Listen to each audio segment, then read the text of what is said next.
Então vamos lá. Pessoal, nós estamos ainda no capítulo 2, que fala dos encarnados, e nós acabamos de falar dos médiuns.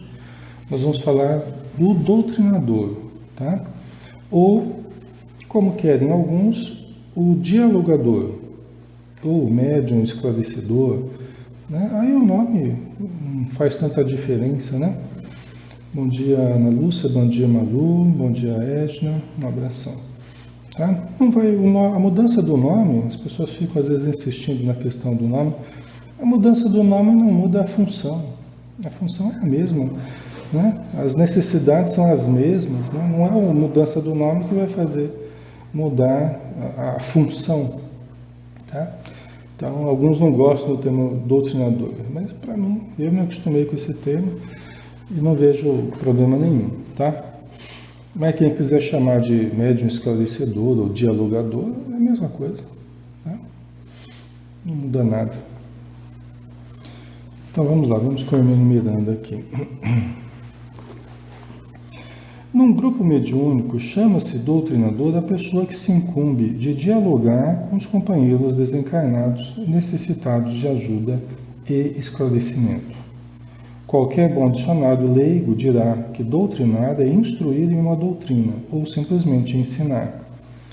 E aqui já começamos a esbarrar nas dificuldades que a palavra doutrinador nos oferece, no contexto prático, no contexto da prática mediúnica, né? O primeiro problema com relação a esse termo, né, doutrinador, é que ele não está questionando o termo propriamente, ele está analisando a dificuldade desse termo na prática da conversa com o espírito, né? Que essencialmente seria iniciar a pessoa numa doutrina, né? Doutrinar seria iniciar a pessoa numa doutrina, né? Esclarecer a respeito de uma doutrina, né? E aqui a gente já começa com o primeiro problema, tá? Em primeiro lugar, porque o espírito que comparece para debater conosco os seus problemas e aflições não está em condições, logo aos primeiros contatos, de receber instruções doutrinárias, ou seja, acerca da doutrina espírita que professamos e com a qual pretendemos ajudá-lo. É verdade, tá? Na maioria dos casos, na grande maioria, na quase totalidade dos casos, o espírito não está em condição de dialogar sobre a doutrina. Talvez uma das últimas coisas que a gente vai falar, né, ou que a gente possa falar, é a respeito da doutrina.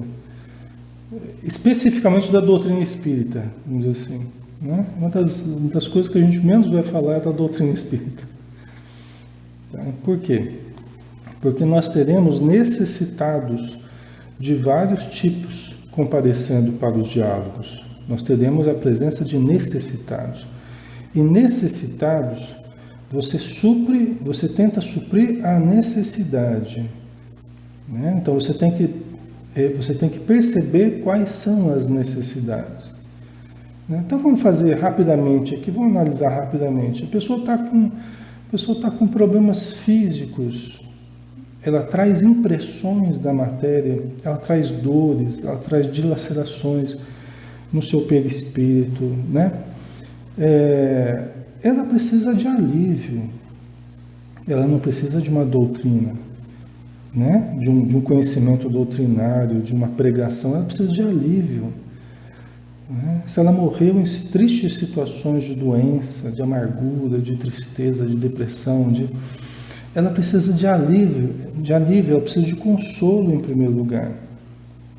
Então ela não precisa de pregação, né? Às vezes o doutrinador pode entrar e fazer uma longa dissertação a respeito da vida, da dor, mas tudo isso seria inconveniente nesse primeiro momento.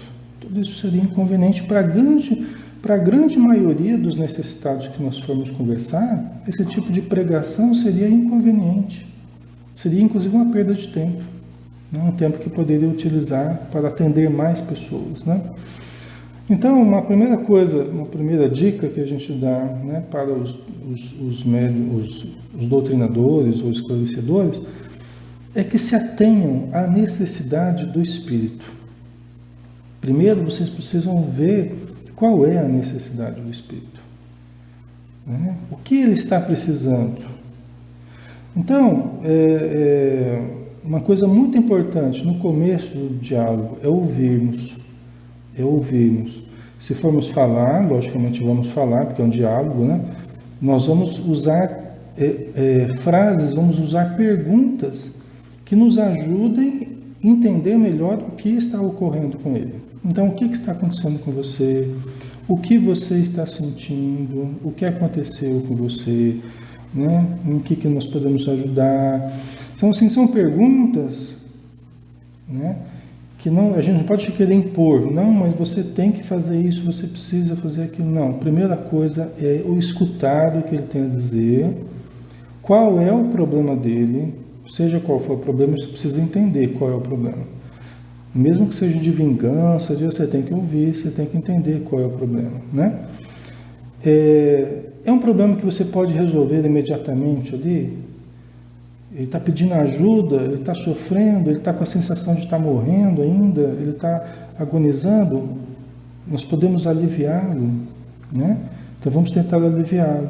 Essa é a coisa mais importante a princípio. É aliviar o sofrimento daquele que está ali, né?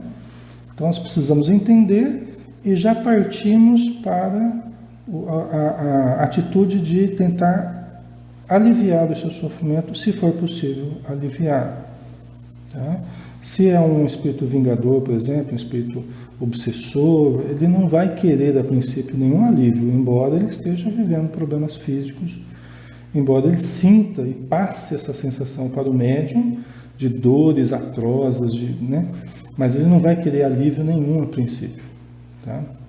Mas tem muitos e muitos doentes, muitos e muitos acidentados, muitos e muitos que faleceram com graves problemas físicos, trazem dores físicas e morais, né, emocionais, que não é possível aliviar. Tá? Então, entendam que a princípio você não vai poder falar nem que você está conversando através de um médium. Você não vai poder falar que nós estamos falando do espiritismo. Porque, aliás, muitas e muitas vezes você está conversando com alguém que nem gostava de espiritismo, nem acredita em espiritismo e nem sabe que morreu.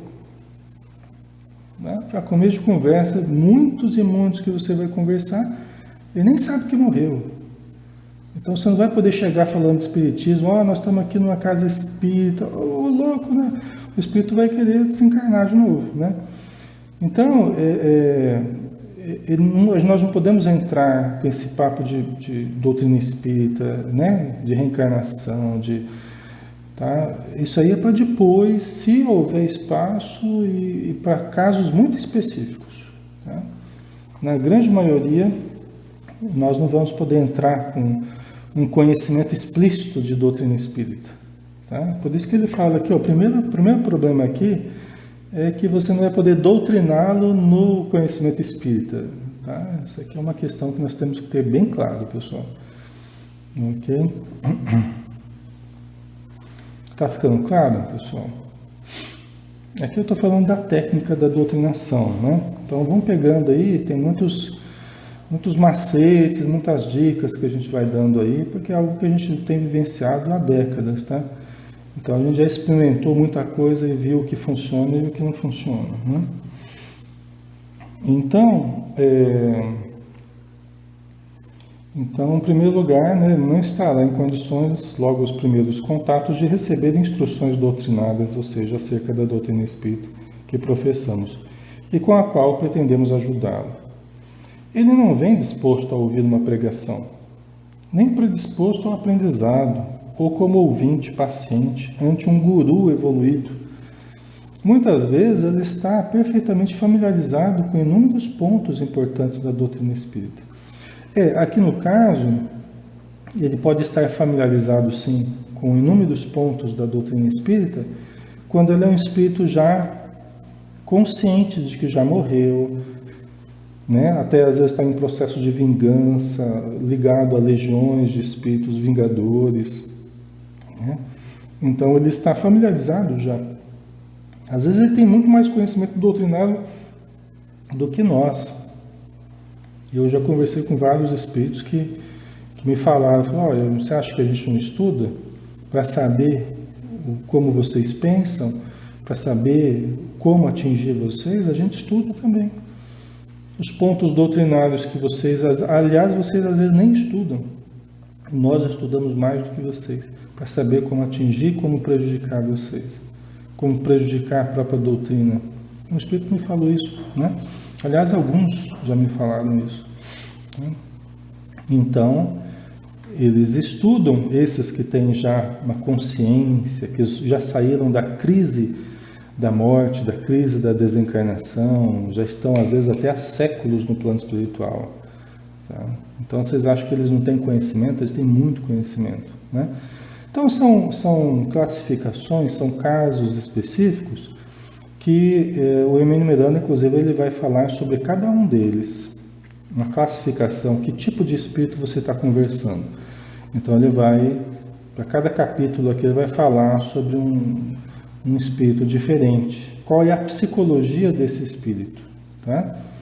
Como você pode abordá-lo? Por quê? Quais são as necessidades dele e tal, né? Então, isso é material para todo o livro aqui, tá? Então, nós só estamos já adiantando alguma coisa, né? Ok? Sabe que é um espírito sobrevivente, conhece as suas responsabilidades perante as leis universais, admite, ante evidências que lhe são mais do que óbvias, os mecanismos da reencarnação, reconhece até mesmo a existência de Deus.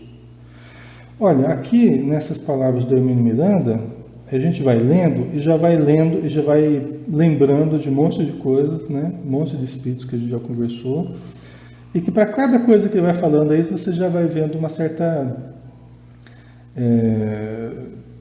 tem o que ele está falando e tem coisas que saem fora disso que ele está falando. Por exemplo, sabe que é um espírito sobrevivente.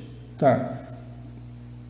Esses mais antigos no plano espiritual sabem que são espíritos sobreviventes, né? Então já estão acostumados com a informação de que não morreram, de que não estão mais na Terra, embora muitos e muitos ainda não saibam disso, certo? Talvez a grande maioria de pessoas que perambulam por aí não sabem que morreram, que estão acumuladas ali nos postos de saúde, nas ruas, que estão em todo lugar aí, nas igrejas, buscando ajuda. Essa grande população de desencarnados não sabe, não é consciente propriamente da vida espiritual. Eu converso com muitos suicidas, um número muito grande de suicidas a gente conversa. Na grande maioria, eles não sabem que conseguiram se matar. Eles acham que eles só tentaram se matar, mas que não deu certo. Então, eles morreram e nem perceberam que morreram. Estão sentindo sintomas do tipo de morte que tiveram, mas acham que não conseguiram concluir. Por quê? Porque eles se sentem vivos, eles estão sentindo dores, então eles pensam, puxa vida, eu queria ter acabado com tudo, eu não consegui. Mas que coisa, eu já tentei várias vezes e não consegui. Mas ele conseguiu. É que ele não percebe, ele não sabe, ele não tem consciência disso. Tá? A não ser que seja um suicida obsessor, ou um obsessor suicida, né?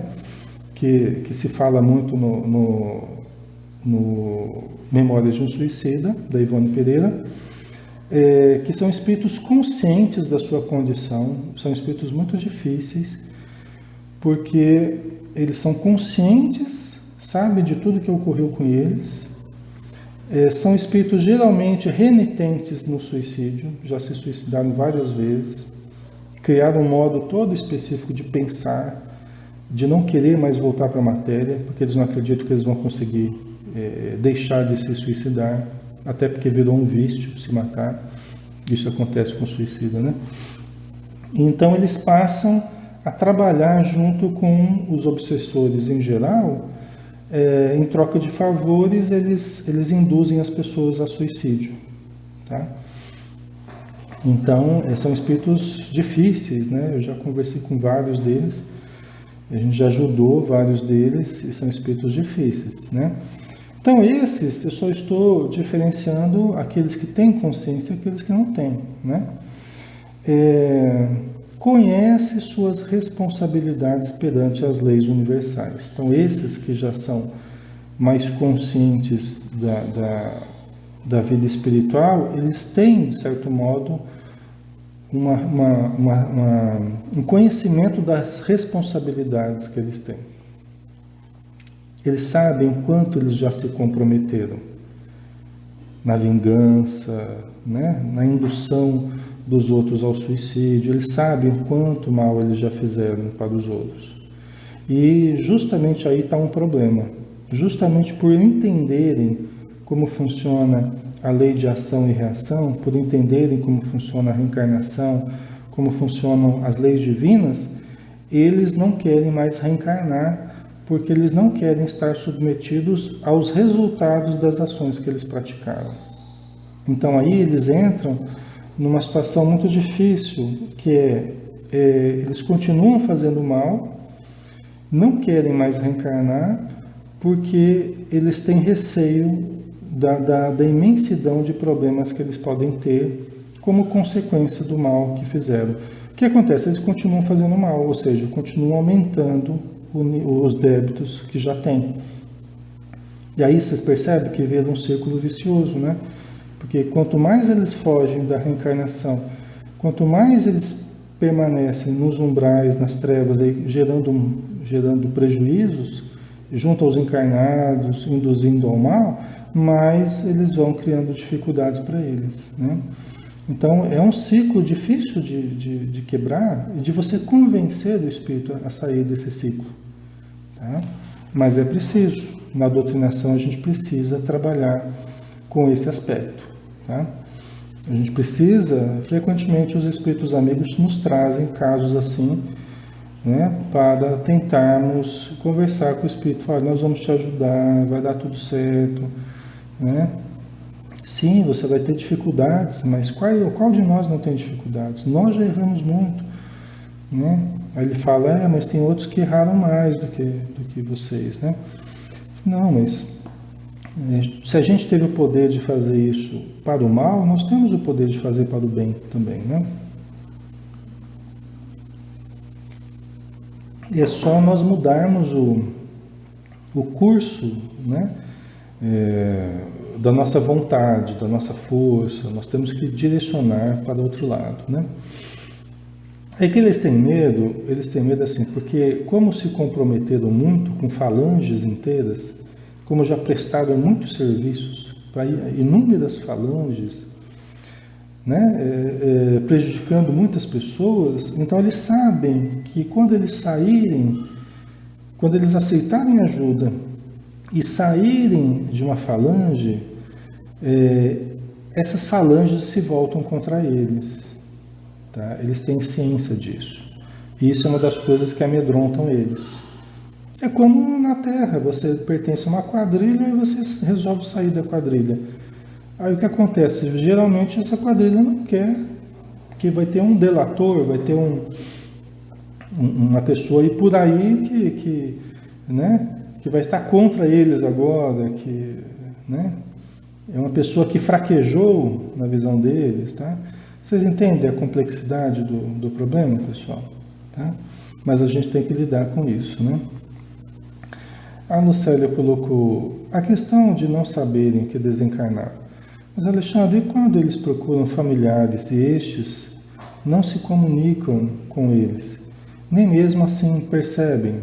Podem, durante o sono, os encarnados poderiam acessá-los e desta forma não deixar claro para eles, os que desencarnaram? Célia, sim, muitas vezes nós encontramos com esses que já desencarnaram, né? Podemos até tentar ajudá-los, porque eles se aproximam de nós, eles faleceram, né, por algum problema físico específico aí, e continuam próximos a nós, vamos supor, é muito comum, né, continuar próximo à sua casa, tal, sua família, né, seu dia a dia, aquelas rotinas que tinha, tal, então ele fica ali gravitando em torno daquilo que é da sua vida, né. Só que ele tenta conversar com a gente não percebe frequentemente, né? A não ser a pessoa que tem mediunidade, né? A pessoa às vezes não percebe. E à noite mesmo, dependendo do estado de fixação dele, pode ser que nós não consigamos acessá-lo, porque ele não nos percebe. Tá? Assim como não percebe os espíritos amigos que tentam ajudá-lo, porque ele está no estado de fixação, tá? Dos seus interesses, ainda materiais, e fixação na dor que ele sente, no problema que ele vivenciou ou que está vivenciando. Tá?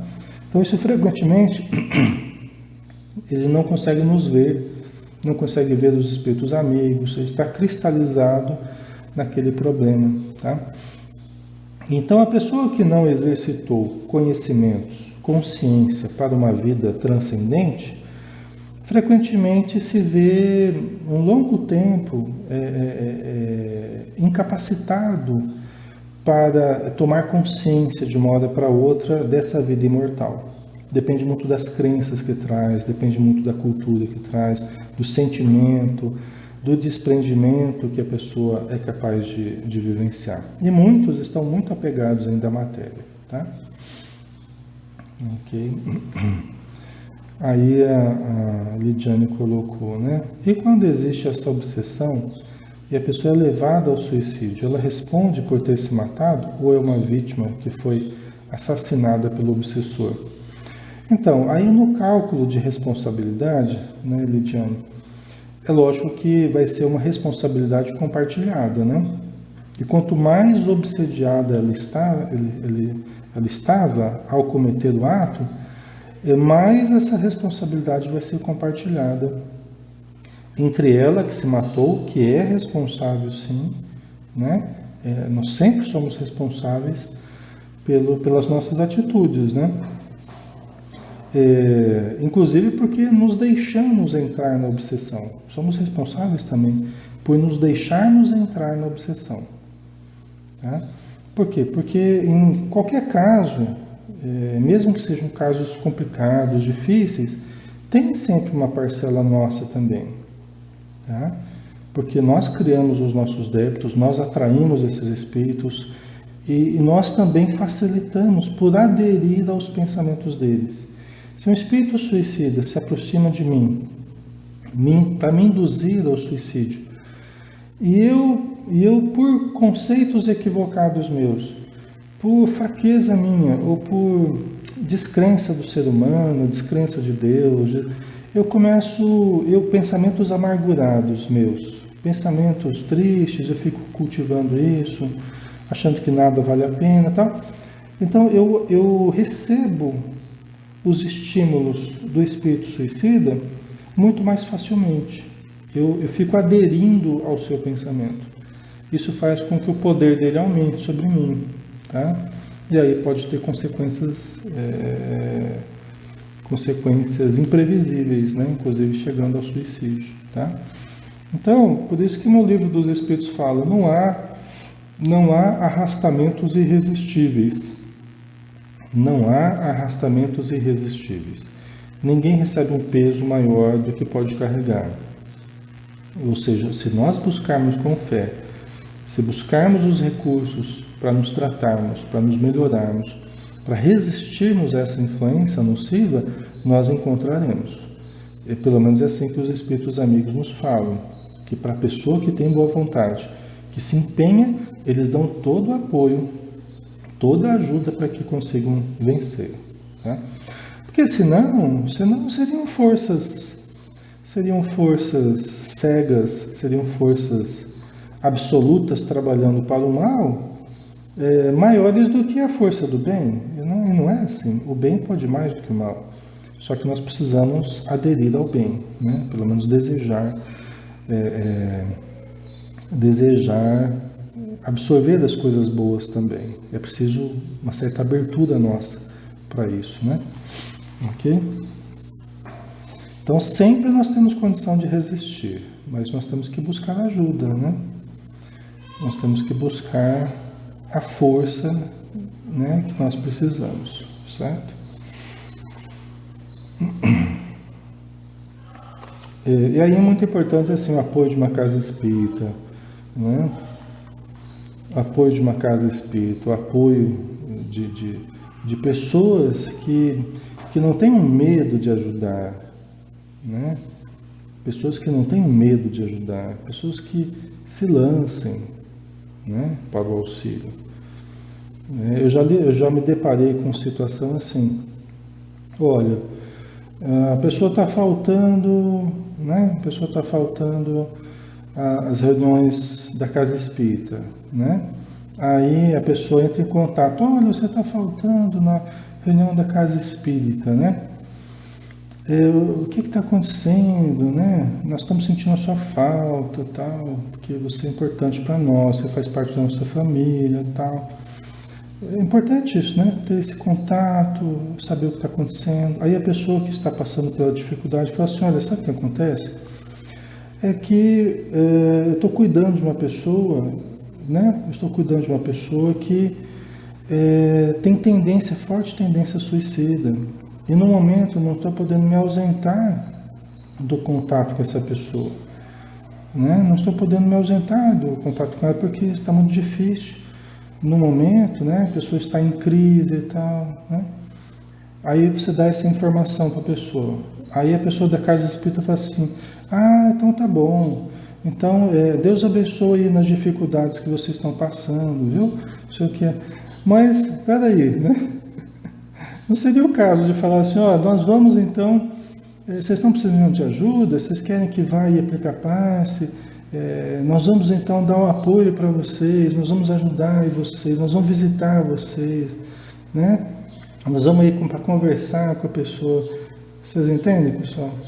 Então, às vezes o pessoal fala que quer ajudar, mas morre de medo de ajudar. E quando se depara com a possibilidade de ajudar, ou com o problema de fato do outro, a pessoa se recolhe. Aí você vê que no fundo as pessoas querem continuar na sua zona de conforto. Eu estou falando isso porque nós estamos falando para um movimento espírita, né? Para a gente entender qual é a postura que se espera do espírita, né? Quando a gente se depara com a necessidade, olha, então Deus abençoe nas dificuldades de você. Quer dizer, eu já nem quero mais saber se a pessoa está vindo ou não está vindo. Então Deus abençoe nas dificuldades de vocês aí, tá? Mas por favor, né? Por que não pergunta? Fala, podemos ajudar em alguma coisa, né? Nossa, eu não sabia que estava assim, então nós vamos aí para ajudar no passe, na pré, vamos fazer um evangelho no lar, não sei o quê, né? Essa seria a reação.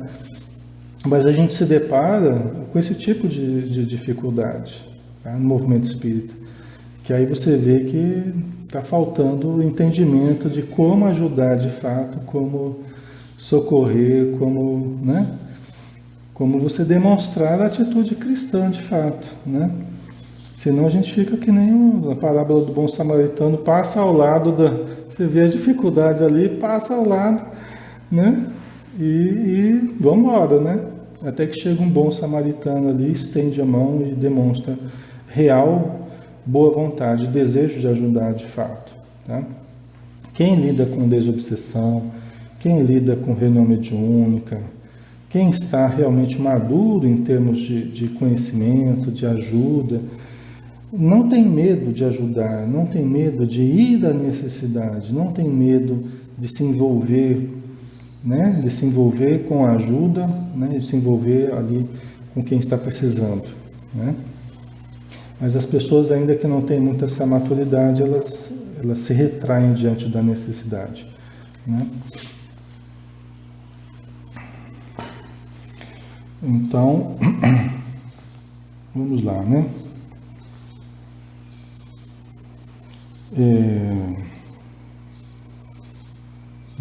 Continuando. Sabe que é um espírito sobrevivente, conhece as suas responsabilidades perante as leis universais, admite, ante evidências que lhe são mais do que óbvias, os mecanismos da reencarnação, reconhece até mesmo a existência de Deus.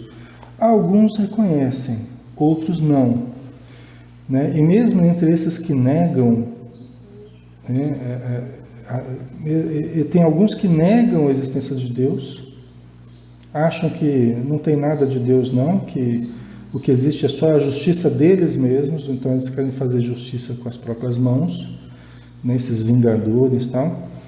E quando acreditam na existência de Deus, ou na ajuda dos espíritos amigos, eles falam assim, mas eles não interferem não. Deus não interfere não. Os espíritos amigos que vocês falam aí não interferem não. Tanto que deixam vocês ficarem sendo obsediados, nós fazemos o que nós queremos com vocês. Veja bem, esse é o discurso deles. Isso é o que eles acreditam. Não pode ser o que nós acreditamos. Eles pensam, né, que Deus não interfere. Tá, Deus deixou suas leis aí, né, tem as suas leis perfeitas e nós temos que aprender a viver conforme as suas leis. Então, nesse sentido, Deus não interfere, as suas leis estão aí, elas estão funcionando o tempo todo. O amor divino, a justiça divina, tá, ok. Os espíritos amigos estão sempre nos ajudando, né? Deus está sempre nos ajudando, porque a sua lei é de amor, e os espíritos amigos estão sempre nos ajudando. Só que eles não veem, eles não enxergam isso, né? Eles não enxergam isso, porque eles não veem os espíritos amigos, né? Eles são ariscos, né? Eles nem querem ter contato com os espíritos amigos, né? Então eles acham que é só eles que estão trabalhando nos casos. Eles acham que é só eles que estão dominando. Só que sempre chega momentos em que eles querem fazer determinada coisa e eles não conseguem. Ou determinados casos, né? Em que eles querem matar a pessoa, mas sempre tem alguma coisa ali que está interferindo. E que eles não conseguem, né? Em alguns casos, porque a pessoa está fazendo por onde receber ajuda, ela está tendo boa vontade, está também se ajudando. Então, em determinados casos, eles não conseguem fazer o que eles estavam querendo. Porque justamente entra a ação providencial, né? Então não é bem assim, né? Que os espíritos amigos não fazem nada, que deixam as pessoas à sua sorte. Não, de forma alguma. Os espíritos estão sempre nos ajudando, muito mais do que imaginamos. Só que os espíritos amigos, eles não têm uma ação de nos tirar das provas que a gente está vivendo.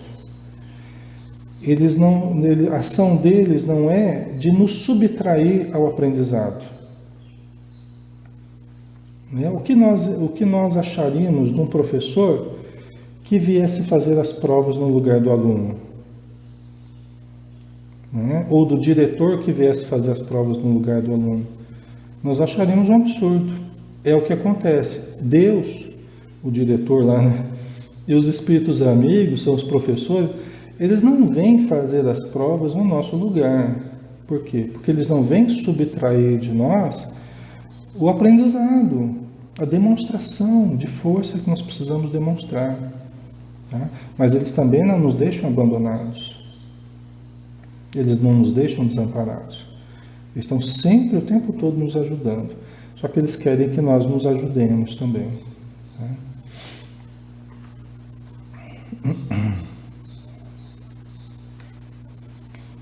A Tânia colocou, é verdade, a solidariedade fica num faz de conta, né? A gente entende que são as limitações de cada pessoa, de cada instituição, né? A gente entende que são as limitações, é o âmbito em que cada um vive, né? Mas nós temos que nos questionar, né? Às vezes a gente já está mesmo brincando de fazer espiritismo, né? Às vezes a gente está brincando de ajudar, mas não quer ajudar de fato, assim, sabe? A gente não quer, não está disposto mesmo. Nós precisamos começar a analisar isso, né? É aquilo que eu tenho falado para vocês. Às vezes as pessoas querem ficar vivendo as delícias da casa espírita, né? As delícias, porque é delicioso. Você reúne os amigos, né? Os frequentadores, né? E canta, e palestra, e oração, e aquela coisa gostosa. E é ótimo que seja aquela coisa gostosa. Só que além daquela coisa gostosa, existe a necessidade, que às vezes a gente começa até a se esquivar, para ficar ali só no âmbito da coisa gostosa, só no âmbito das vibrações maravilhosas, que é uma delícia, não é? É muito gostoso, mas o Espiritismo não é só dessas coisas gostosas, né? O Espiritismo é também da demonstração viva de renúncia, de dedicação, de abnegação, de caridade. Demonstra, né? Nós precisamos demonstrar, através de exemplos vivos, a nossa fé, a nossa confiança, a nossa coragem, e não apenas a nossa capacidade de usufruir das delícias da casa espírita. Não sei se vocês compreendem isso que eu estou dizendo, pessoal. Tá? Qualquer dúvida aí, vocês me falam, tá?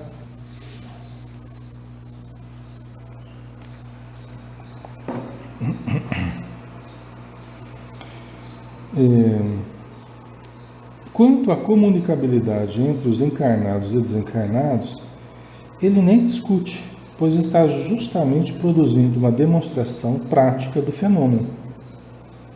E seria infantilidade de sua parte tentar ignorar a realidade, né? Quer dizer, muitos espíritos não vão nem questionar se os espíritos se comunicam com os encarnados ou não, né? Porque ele está justamente usando da mediunidade, ele está justamente conversando conosco e sabe que está fazendo isso. Em muitos casos, na maioria dos casos, ele nem vai saber que isso está acontecendo. Tá? No caso de espíritos vingadores, espíritos conscientes, né, do seu estado, sabe perfeitamente disso. Em casos de espíritos que estão perambulando, doentes, eles não saberão. Eles vão ser ajudados e nem vão perceber que estavam numa casa espírita, que estavam falando através de um médium. E a gente nem vai falar também, porque não adianta. Você vai gerar um desconforto na pessoa, por quê? Nem falar que ele desencarnou. Em casos em que há uma agonia da morte, sensação de dores muito atrozes, eu nem falo que o espírito... Eu nem demonstro para ele que ele já está no plano espiritual. Eu nem trago essa informação. Na maioria dos casos, eu nem venho a falar que ele já desencarnou. Eu só uso essa informação... Eu só uso essa informação quando ela me parece ser um dos remédios que ele precisa. Em certos casos específicos, essa informação, meu irmão, você já está na vida espiritual. Essa informação, ela é um remédio que nós temos que usar com cuidado em alguns casos específicos, que você percebe, inclusive, que ele foi trazido ali para ter essa informação. Porque ele não se convenceu. Às vezes os espíritos amigos estão falando para ele, meu irmão, você já está na vida espiritual, ele não aceita. Ele não quer aceitar a realidade. Tá? Aí às vezes eles trazem para uma reunião mediúnica para ele perceber a diferença entre estar fora da matéria e estar ligado à matéria. Aí a gente esclarece ele. Aí cai a ficha, aí ele percebe que realmente é diferente e que ele se convence do fato. Mas aí são casos muito específicos. Não é que toda pessoa que aparecer você vai falar que já desencarnou, porque isso poderia causar traumas, né? Poderia causar problemas a mais que não precisava naquele momento. Né? Então é melhor ele ir se ambientando ao hospital, na vida espiritual, percebendo que existem diferenças, né? Recebendo orientações, até que ele vá se convencendo de que está desencarnado, tá? Certo?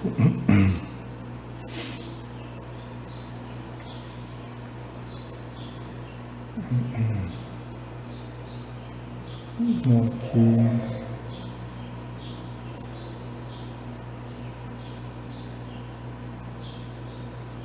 É isso aí, pessoal. Estou vendo os comentários de vocês aqui, né? É isso aí que vocês estão falando, né, Lucélia? É muito importante falar sobre isso, ajuda de fato a tomar um choque de realidade, né? Nós, né, movimento espírita, passar a pensar um pouquinho mais, né, como está procedendo. A Leila, né, gostam de usufruir das benesses, mas não assumem o compromisso espiritual de compartilhar essas benesses, né?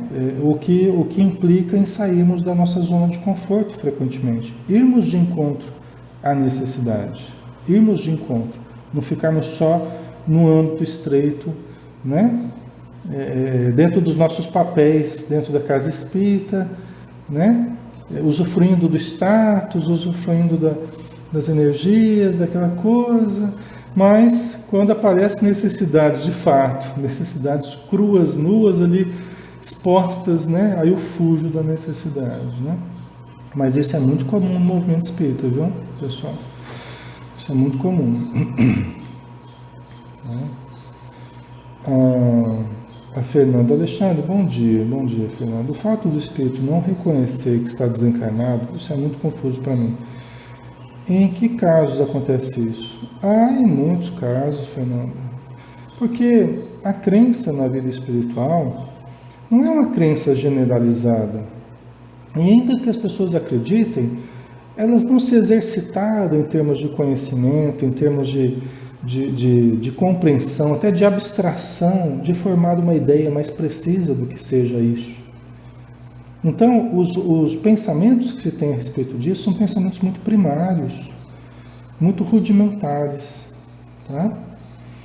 É como se fosse um pré-primário do plano espiritual, como se fosse o jardim da infância do plano espiritual, né? Em que mal se consegue entender direito as coisas. Então, a maioria das pessoas encarnadas tem uma visão ainda da vida espiritual muito rudimentar. Quando tem, porque muitas acreditam só na matéria. Então, você estar na vida espiritual, movimentar-se na vida espiritual, relacionar-se conscientemente na vida espiritual, exige toda uma preparação, exige todo um treinamento, um adestramento, um exercício durante a vida inteira, para que nós nos movimentemos, nos relacionemos com tranquilidade na vida espiritual, com consciência. Isso exige todo um preparo, tá? Como tudo na vida, né? É como se fosse uma ginástica do espírito. Você tem que se adestrar, você tem que fazer essa ginástica do espírito, adestrando órgãos para a vida espiritual. É assim que os espíritos explicam. Adestrando a sua capacidade de movimentação na vida espiritual. Quando que a gente faz isso? Por exemplo, toda noite é um exercício para a morte. Toda noite é um adestramento para a vida espiritual, se você permitir. Então, se você estuda lá André Luiz, você estuda Emmanuel, aí você vai, né, os conceitos, você vai se preparando, você vai abstraindo, vai imaginando o que eles estão tentando dizer, você vai se sintonizando com essas esferas invisíveis, com os espíritos que habitam essas esferas invisíveis.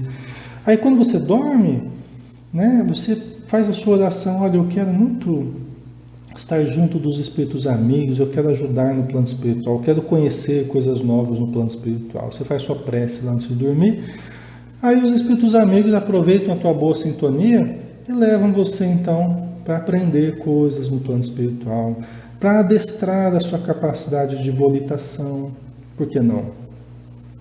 Né? Então eles levam você para treinar a capacidade de volitação. Por isso que tem muita gente que sonha que está volitando, sonha que está voando, é porque está sendo adestrado na capacidade de volitação, né?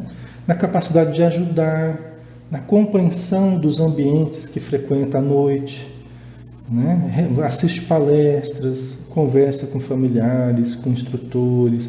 Isso tudo, pessoal, é como se fosse uma faculdade do espírito, é como se fosse um ensino médio do espírito, uma faculdade, uma pós-graduação. É como se fosse um adestrar de conhecimentos, tá? Inclusive do próprio perispírito. O nosso perispírito, que é o corpo do espírito, ele também precisa se acostumar com isso tudo. A nossa parte emocional. Tem muita gente, só para vocês terem ideia, tem muita gente que só de perceber alguma coisa já se assusta. Às vezes até o espírito protetor dela. Mas só de perceber o espírito protetor já fica com medo. Não é nem o obsessor, é o espírito amigo que está ali. Vocês imaginam a dificuldade emocional que a gente tem de se permitir levar para esse adestramento no plano espiritual? Se a gente só de perceber alguma coisa já fala: eita, tem espírito aqui perto de mim. É o espírito protetor que está ali tentando te ajudar. e você já fica inseguro, né? A emoção já está na conta, né? Então nós temos que começar a lidar com tudo isso com naturalidade, né? E nos permitir o aprendizado, lidarmos com a mediunidade com naturalidade, lidarmos com o desprendimento do corpo com naturalidade, lidarmos com sonhos com naturalidade. Vocês entendem? É toda uma ciência nova, é todo um adestramento novo. Certo, Fernanda? Você entende agora a dificuldade da pessoa que desencarnou, puf, né? Trombou lá e foi lançada de uma hora para outra para a vida espiritual, sem nenhum preparo, sem nenhum conhecimento, sem nenhum preparo emocional. Você entendeu agora a diferença? E a maioria das pessoas desencarna em estado de profunda inconsciência do que é a vida espiritual. Embora já tenha vivido a vida espiritual muitas vezes. Mas é que a gente esquece aqui na matéria, né? Então a gente tem que relembrar através do estudo, através da prática dessa vivência. Tá? Ok? Então por isso que a maioria das pessoas não sabe o que é vida espiritual, não se acostumou com vida espiritual, não se preparou para a vida espiritual. É por isso que ficam por aí perambulando, ou nas casas que pertenciam, continuam fixadas às casas, às instituições, sem conseguir se desligar, com medo de tudo e de todos, né? Ressabiado, sem entender, achando que está louco, né? Sem entender nada, né? Tá? Esses são os que são levados às reuniões mediúnicas, às casas espíritas para serem tratados, para receberem as informações de uma forma progressiva, tá? Não é fácil, pessoal. Os conceitos que a gente coloca na nossa mente, as cristalizações mentais, as crenças que uma vida inteira a gente cultiva, não é fácil de você mudar de uma hora para outra, pessoal. Não é fácil. Veja bem, nós estamos trabalhando aqui, cada estudo, cada curso, olha como é que a gente tem que trabalhar os conceitos. Não é? Isso mexe com a nossa emoção, não é só conceito, é emoção também. Porque a gente acredita, a gente defende o ponto de vista, a gente, né? Então não é só conceito, não é só informação. A gente estrutura o nosso ser em cima dessas verdades. A gente não consegue mudá-las de uma hora para outra, não é? Você pega uma pessoa, por exemplo, que acreditava que ia ficar dormindo após a morte. E ela aprendeu desde criancinha, porque ela ia lá no templo dela e falava que não, que todos vão ficar dormindo, esperando o dia do juízo. Aí ela cresceu, ela ensinou os filhos dela que era assim, os netos. Né? Aí morre, o que acontece com essa pessoa? O que ela encontra? Ela encontra o sono. Né? Ela encontra o sono mesmo após a morte. Ou, quando não o sono após a morte, ela encontra um estado de profundo despreparo para a vida espiritual, porque a vida espiritual não era exatamente de sono, ou não deveria ser, né, de sono até chegar o dia do juízo, por exemplo, né? Então não é fácil, né? Quando eu me deparo com esse tipo de situação, eu falo assim, eu tenho que entrar na conversa do espírito, né? Eu falo assim, sim, meu irmão, é verdade, só que já chegou o dia do juízo. Já chegou? Não, mas eu tinha que estar dormindo. Não, mas é que nós já acordamos justamente porque chegou o dia do juízo, né? O dia do julgamento. Então, a gente tem que entrar na psicologia do espírito para poder ajudá-lo, para poder encaminhá-lo aos amigos espirituais. Mas e os anjos? E os anjos? Não sei o quê. Eu não quero ir para o inferno. Então, tá certo. Não, você não vai para o inferno não, meu irmão. Nós vamos te ajudar. Nós vamos fazer uma prece, nós vamos fazer uma oração a Jesus. Você não acredita em Jesus? Eu acredito. Então, nós vamos orar para Jesus, né? Você vai perceber os anjos aqui. Você quer falar anjo no lugar de espírito? Quem sou eu para falar? Não, meu irmão, não tem anjo não, o negócio é só espírito. Né? Aí ele sai correndo ali, né? Não, você vai ver os anjos. Vamos fazer uma prece? Então, aí ele faz uma prece junto com a gente e tal. Aí ele começa a ver, pode ser até que veja anjo mesmo. Não tem problema, tá? Não quer dizer que seja assim, né? Cada um vai ver aquilo que precisa, né? Mas o fato é que ele vai ser ajudado, tá? Porque ele vai receber a ajuda dos espíritos amigos, né? Se ele está ali, é porque ele está preparado para ser ajudado. Senão ele nem tinha trazido ali para a gente conversar. Tá? Então nós não vamos deixar ele na condição dele. Nós vamos ajudá-lo usando da psicologia dele, entrando na psicologia dele, mas de uma forma sutil, encaminhando ele para aqueles que sabem melhor do que nós daquele caso que ali está. O meu trabalho é sempre de encaminhar para os espíritos amigos, porque eles sabem melhor do que nós a ficha da pessoa ali, a história da pessoa, as necessidades da pessoa. Então, se eu consigo, que pelo menos eu consiga ver os espíritos amigos, eu me dou por satisfeito. Não vou falar de doutrina espírita, nem convencê-lo de nada, a não ser de tentar ajudá-lo para que ele seja amparado pelos amigos espirituais. Tá?